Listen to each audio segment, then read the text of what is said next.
Good morning, welcome back to my channel. আশা করি তোমরা সবাই খুব ভালো আছো, যে যেখান থেকে আমাকে দেখছো।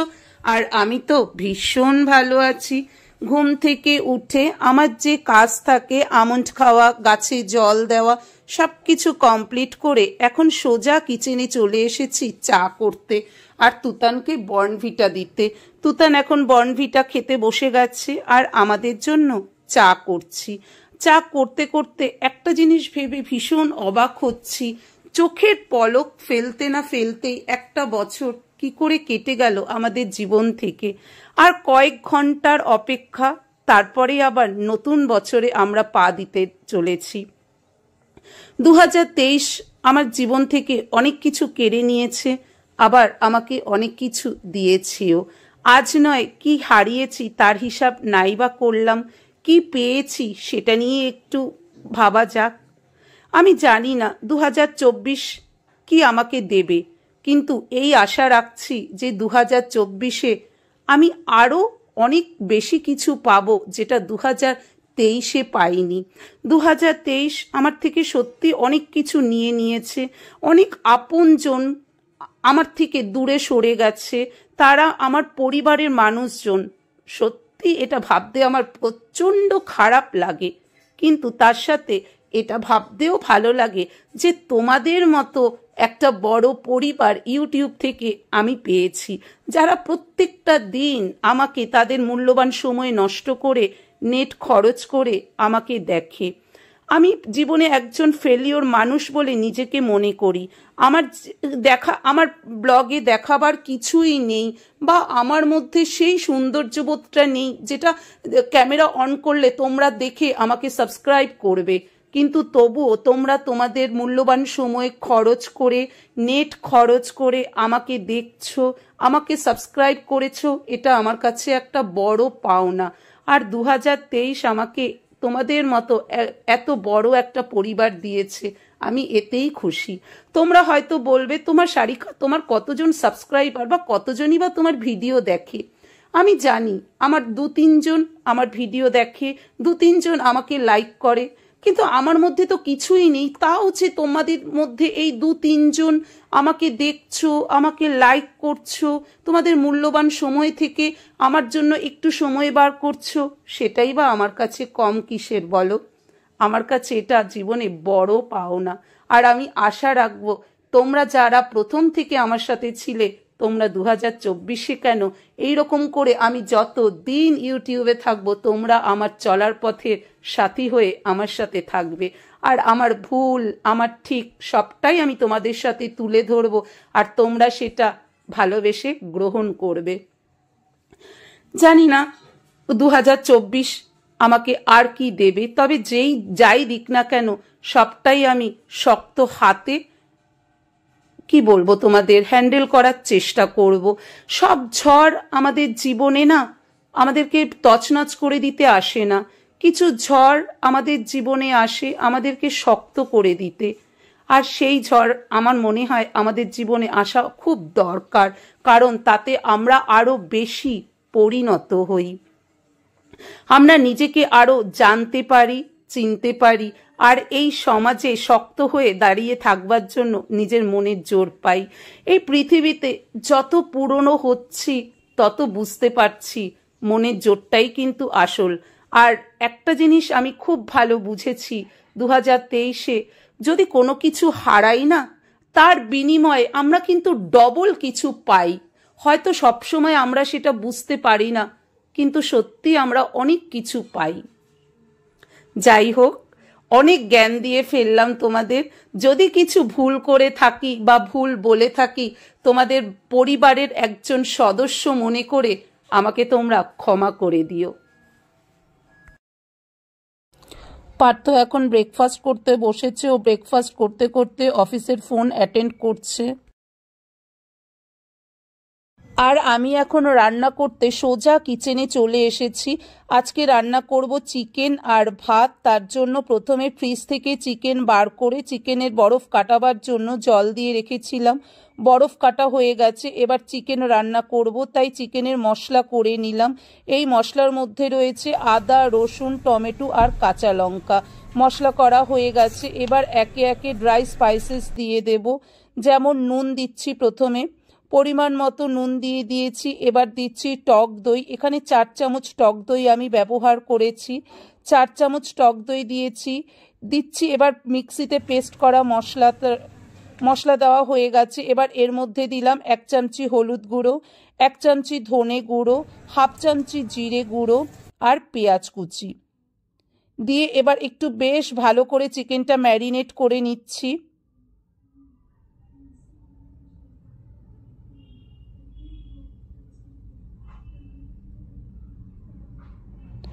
চিকেন ভালো করে ম্যারিনেট করা হয়ে গেছে। এবার চিকেনটাকে বসিয়ে দেব কড়াইতে। চিকেন বসিয়ে দিয়েছি, কষানো চলছে, আর এই দিকে রাইস কুকারে ভাত বসিয়ে দিয়েছি। আর মিস্টার ব্যানার্জি এখন সোজা কিচেনে চলে এসেছে, ওনার চা খেতে ইচ্ছে হয়েছে, তার জন্য উনি এখন চা বসিয়েছেন পাশের ওভেনে।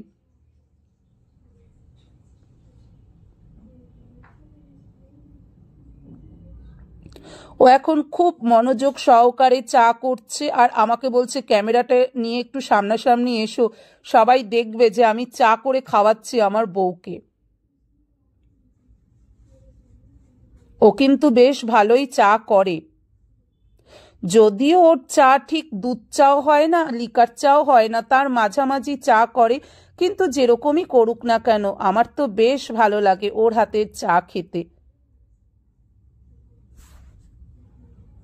চা হয়ে গেছে, এবার ও চা ছাঁকছে, এবং ও চা ছাঁকাটা না আমার দেখতে খুব ভালো লাগে, কারণ দুটো কাপে ও ইকুয়ালি চা ছাঁকে। সেটা তোমরা দেখলেও বুঝতে পারবে। দেখো, দুটো কাপে ও ইকুয়ালি চা ঢালবে।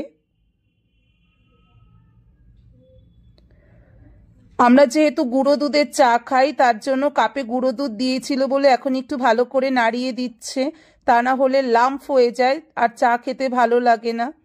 ওর কিন্তু চা রেডি হয়ে গেছে, এবার সোজা চা নিয়ে ওর টেবিলে চলে আসছে। এদিকে তুতান এসে দেখছে যে বাবা চা করে নিয়ে এসেছে। দুজনে মিলে চা খেতে খেতে একটু সেলফি তুলছি আর ও অফিসের কাজ করছে। এদিকে দেখো আমার চিকেনটা কিন্তু হয়ে গেছে। এবার আমি চান করে আসলাম। আজ কিন্তু আমি হেয়ার ওয়াশ করেছি। আর ঠান্ডা ছিল ঠিকই, তবে আমার আজকে খুব একটা ঠান্ডা লাগলো না, কারণ ঠান্ডাটা অনেকটা কমে গেছে, তাই আজকে ইজিলি হেয়ার ওয়াশ করতে পারলাম। এবার দেব হেয়ার সেরাম।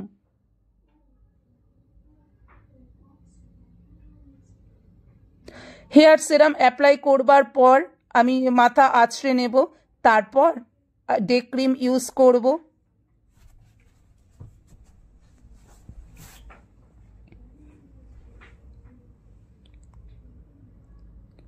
একটার পর একটা স্টেপ আমাকে স্নানের পর কমপ্লিট করতে হয়।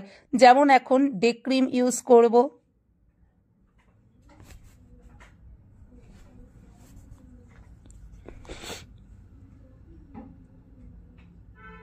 আর আমি আগেও বলেছি, এখনো বলছি, I can't go anywhere without my Pond's age miracle day cream and night cream. আমাকে প্রত্যেক দিনই ইউজ করতে হয় এই ডে ক্রিম আর নাইট ক্রিম। এবার আমি বোরোলিন হাতে নিয়ে নিয়েছি, বোরোলিন ইউজ করব আমার ট্যাটুতে, কারণ আমি শুনেছি যে ট্যাটুতে বোরোলিন ইউজ করলে ট্যাটু নাকি বেশ ভালো থাকে, মানে ভালো থাকে বলতে প্রমিনেন্ট হয়। তার জন্য ট্যাটুতে আমি বোরোলিন ইউজ করলাম। বোরোলিন ইউজ করে এবার সোজা চলে এসেছি লাঞ্চ করতে। আর তোমাদেরকে তো আগেই বলেছি আজকে আমি শুধু চিকেন করেছি, চিকেন আর টক দই, এই দিয়ে আজকে দুপুরের লাঞ্চ। আমার অপোজিটে কিন্তু মিস্টার ব্যানার্জিও বসে রয়েছে, ও একটা মুভি দেখছে, তার জন্য ও আমাকে বলল ওকে ক্যামেরাতে নিতে না, তাই ওকে আর ক্যামেরাতে তোমাদেরকে দেখাতে পারছি না। আমি একা একাই তোমাদের সাথে স্ক্রিন শেয়ার করছি। কি আর করব বলো, কারোর ইচ্ছের বিরুদ্ধে তো আর কোনো কাজ করা উচিত না। রেডি হয়ে গেছি, এখন বেরোবো তিনজনে মিলে। কোথায় যাব একটু স্মার্ট বাজার। আমার মা বাপিও আসছে, আজকে সবাই মিলে স্মার্ট বাজারে শপিং করতে যাব, তাই রেডি হয়ে গেছি। আমি রেডি হয়ে গেছি, তুতান রেডি হয়ে গেছে, আর পার্থ এখনো রেডি হচ্ছে। ওই যে পার্থ, ওর এখন সাজুগুজু চলছে। রেডি হয়ে তিনজনে মিলে বেরিয়ে পড়েছি। আর বেরোবার সময় হাতে কিছু জামা কাপড় নিয়ে এসেছিলাম ড্রাই ওয়াশে দেবার জন্য, তাই এই লা প্যারিসে ঢুকে এখন জামা কাপড়গুলো দিচ্ছি। আর ওই যে সাদা লাল পাড়ের শাড়িটা, এটা তুতানের পৈতের সময় আমি পরেছিলাম, আর আমার শ্বশুরবাড়ি থেকে বলা হয়েছিল 1 বছর পর জানি আমি ওই শাড়িটা কাচতে দিই।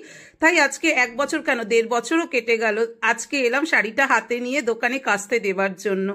দোকান থেকে বেরিয়ে এবার আমরা গড়িয়া মোড়ের দিকে এগোচ্ছি। কি না, আমাদেরকে এবার যেতে হবে স্মার্ট বাজারে। স্মার্ট বাজারে আমরা চলে এসেছি, কিন্তু এখনো মা বাপি আসেনি, তাই তাদের জন্য ওয়েট করছি। ভেতরে আমরা ঢুকিনি, মা বাপি এলে একসাথে আমরা সবাই মিলে স্মার্ট বাজারের ভেতরে ঢুকবো। কি গরম, ধরা যাচ্ছে না। আমরা এখন সপ্তপদীতে ঢুকবো।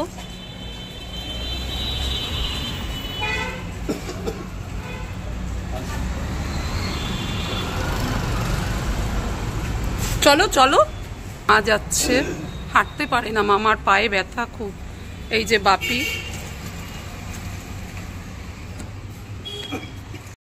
সপ্তপদীর ভেতরে আমরা এসে বসলাম। ভেতরটা কিন্তু পুরোটাই ফাঁকা, কেউ এখন নেই, শুধু আমরাই 5 জন আছি।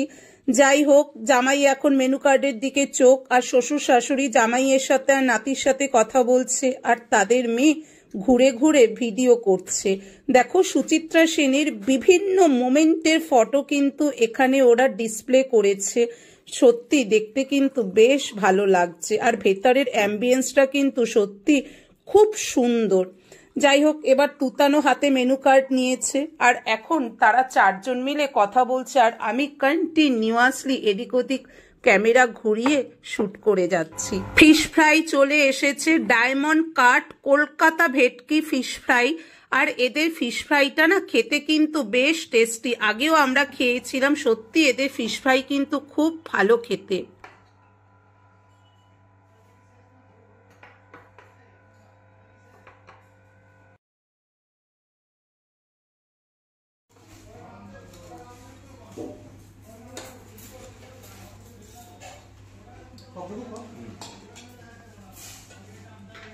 এখানে একটা ফক দিন আমাকে।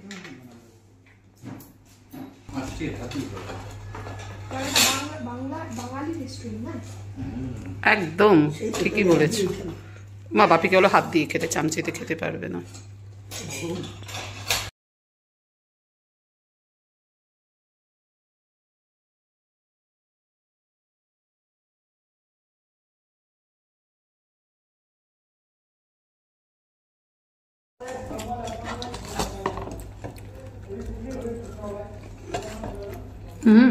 ফিশ ফ্রাইটা কিন্তু বেশ ভালো খেতে।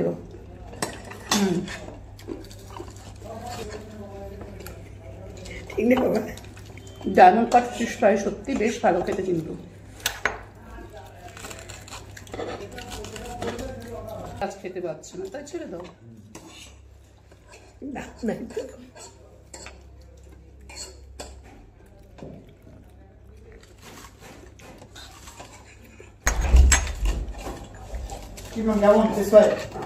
ফিশ ফ্রাইটা ভালো বলছি না, না সেটাই বলছো যে বেশ অন্য জায়গায় মানে ফিশ ফ্রাই কিন্তু বেশ ভালো।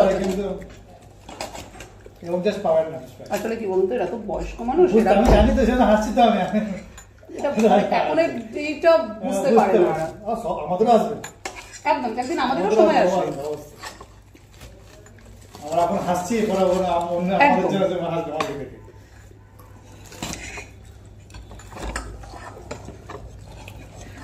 কাছাকাছি কিনা কাছাকাছি থাকে না, কোথা থেকে গড়িয়া গড়িয়া আছে। মা ওকে খাবে বাবা জ্যোতি, এর আগে আমরা একবার এখানে এসেও ছিলাম।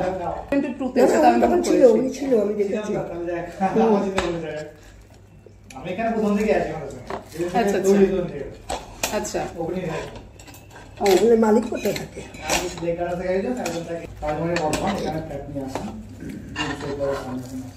আচ্ছা, আর কিছু খাবেন না? এটা স্পেশাল আসছে। এটা কি পপকর্ন খান? না না, কিছু খাবে? মুরগি একটা খান, চিড়ে চাপটা মুরগি চিড়ে দিয়ে কেমন খাবে? আমি খাই না মা, চিকেন খায় না, চিকেন মটন খায় না মা। মটনে কিছু স্টার্টার নেই, চিকেন দিয়ে আছে। আপনাদের এখানে আমরা দুপুরে এসেছিলাম, তখন মটন খেয়েছিলাম আমরা। মটনটাও সব টমাটো। আচ্ছা,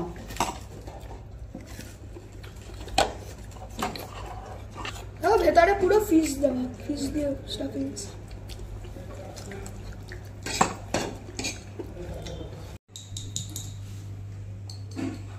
সপ্তপদী থেকে বেরিয়ে মা বাপি চলে গেলেন তাদের গন্তব্যস্থলের দিকে, আর আমিও এগিয়ে চলেছি ধীর পায়ে আমার গন্তব্যস্থলের দিকে। যাই হোক, 2023 শেষের পথে 2024কে আমরা বরণ করে নেব হাসি মুখে। আজকের এই ব্লগটা আমি এখানেই শেষ করছি, আর তোমাদের সবাইকে জানাই শুভ নতুন বছরের অগ্রিম শুভেচ্ছা। Good night.